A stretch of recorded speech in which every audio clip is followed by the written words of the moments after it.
part of the Blacjsburg comedian group. A very funny guy. I'm here to entertain you. I want everyone to give a big round of applause for Aaron Torres!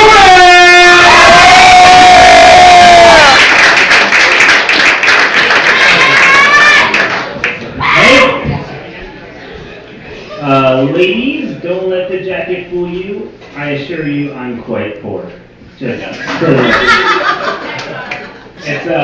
it's cool though, like, cause I've pretty much always been poor, but like, being poor is like riding a bike. I found, you know, like, you can forget how much fun you can have being poor, but you never really forget how to do it. And I had so much fun being poor. I play a lot of like really little poor person games. My favorite poor person game is called Risk. Anybody ever play Risk? Anyone? I'm not talking about the board game of global domination. Poor people don't fuck with that. I'm talking about, basically, it's really simple to play and anyone can play it. What you do is you work your ass off for 30 days and the goal is to make just enough money that you can't afford rent. And then you see how many excuses you can give your landlord before he kicks you out. I'm not trying to brag or anything, but I'm getting pretty good at it. You know? I don't know. I was so poor growing up. We couldn't afford actual bedtime stories. Like, I didn't get Goldilocks and the Three Bears. I didn't get Jack and the Beanstalk. I got Spanish Harlem, New York in the 80s. It wasn't really a great morality tale. Like, as a child, it didn't help me at all. But now, like, as an adult, should the police raid my drug dealer's house, I know exactly where to hide the cocaine. I would never ask for a bedtime story. My mom would just kind of come in and tuck me in and then just kind of launch into it. Just, did I ever tell you about the time your father and I took a honeymoon to Jamaica? The adventure doesn't really begin until the plane ride home.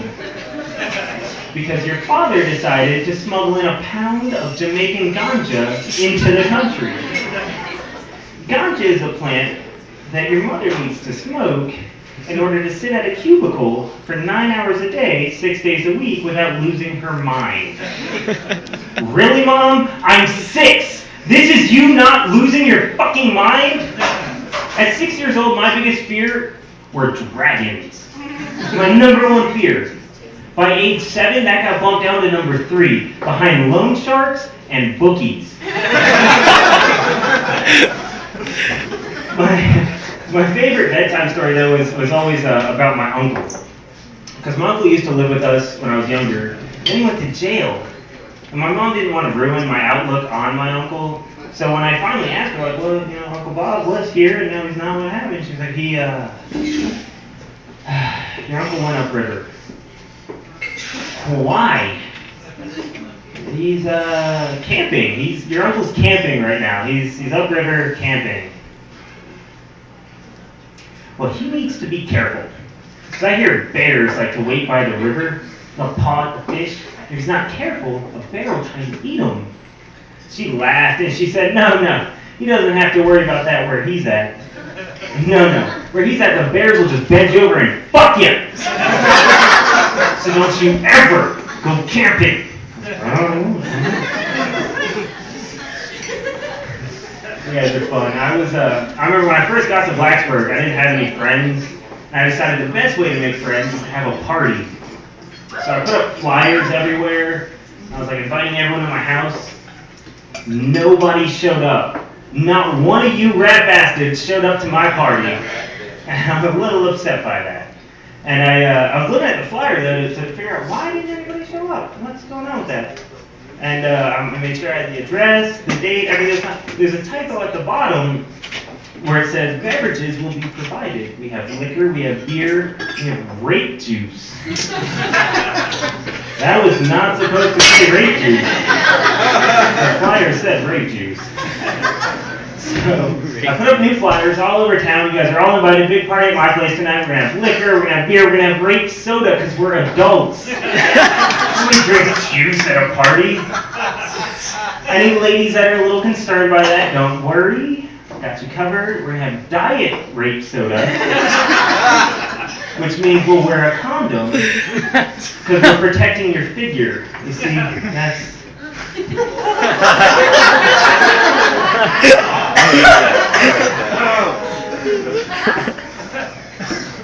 A lot of date rapists laughed at that joke. That's surprising.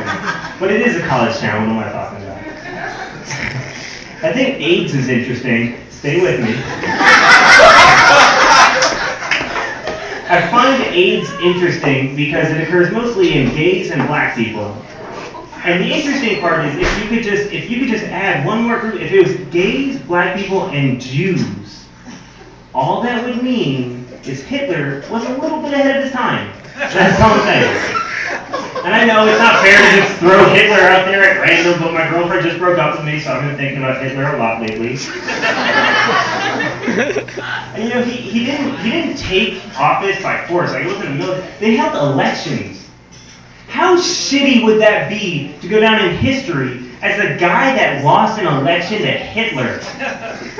You know, he was just sitting at home, like being really overly critical, just watching the news, being like, I would have done that shit. Invade Russia in the winter? No, I would not. My grandmother's a quarter Jewish. You know I wouldn't have done that shit. That's probably what happened. But in my mind, it was the opposite. I think Hitler was the lesser of two evils. What if Hitler got on the podium and said, you guys elect me and I will kill all the Jews? And all the Germans were like, whoa, hold the fuck, you just went straight into that, didn't you? And then the next guy comes on, he's trying to one-up Hitler. You know, he's like, if you elect me, I won't kill all the Jews, but I will fuck all of your grandmothers. And the German's like, not Nana. Sorry, Jews.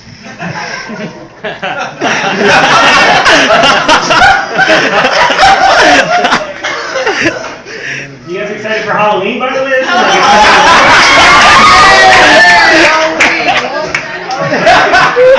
I'm trying so hard to be pumped for Halloween in a couple weeks, but it's really hard because last month was 9/11 month. And that's really hard to get excited for Halloween all of a sudden. But I think 9/11 was an interesting time in our country because I remember before 9/11 when every white person here thought every smelly brown person in this country was a Mexican. Suddenly we're all Al-Qaeda. I don't get it. But I think it was a beautiful thing. Like after 9/11, all of America got united. We were all one. It was really beautiful. But I think no group was more united in this country than black people. And I say that because if you remember that time when we're all huddled around the TV watching the planes just crash into the Twin Towers over and over again on the news, and we had no idea who the terrorists were, I feel like every black person across the country was crossing their fingers saying, please don't be from Nigeria. We don't need that shit anymore. We got Obama around the corner. Please don't fucking need that shit. But it was Al-Qaeda. In case you didn't hear. But I think it'd be more interesting. Like, what if it wasn't Al-Qaeda? What if it was China? That wouldn't even be a terrorist act. That would just be a repo job, wouldn't it? Like, where's my money, America? We're like, fuck, whoa. If I found out it was China behind that 9/11, I would shit my pants where I stand. Because again, loan sharks and bookies. If America's that poor, why didn't you listen to my mother? Pay your fucking debts. It's ridiculous. We'd never stand up to China though. We'd be like, they crashed into the tower. That's fine. They're like, what? You got a problem with that? We're like, no. I was just talking to Tim from accounting the other day. Actually, we think 5 sides might be one too many for a Pentagon anyway. Like, it's cool, dude.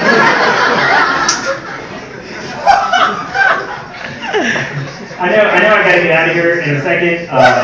And although ending on an AIDS/Hitler/9/11 joke is totally my style, it just doesn't seem appropriate for the night. So, anyone here enjoys sex? Is that popular? All right. Thank you. It's awkward because she's my roommate.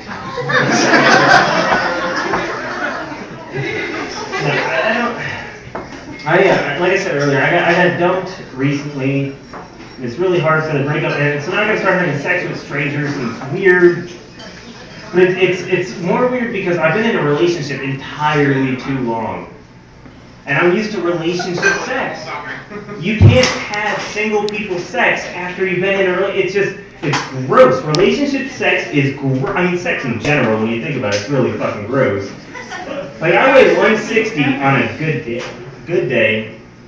If I hook up with a girl that weighs like 120, that's 280 pounds of flesh that's just angrily mashing together in weird shapes and sounds. And I'm still mystified by the fact that women don't die of dehydration afterwards. That's still fucking weird to me. But, like, relationships, you can't just go into having single sex after a relationship, because relationship sex, that's when, like, you're fucking the same person over and over again, so you want to spice it up, make it interesting. It's when cameras start coming out, fingers start going into places they didn't used to fit, you know? It's fucking gross, dude. Start playing weird little, like, couples games, you know, and the girl's like, oh, tonight, let's fuck like porn stars. Then the guy gets to say really weird lines, like, you know, hey, baby, you ever have an orgasm so good you had to name it?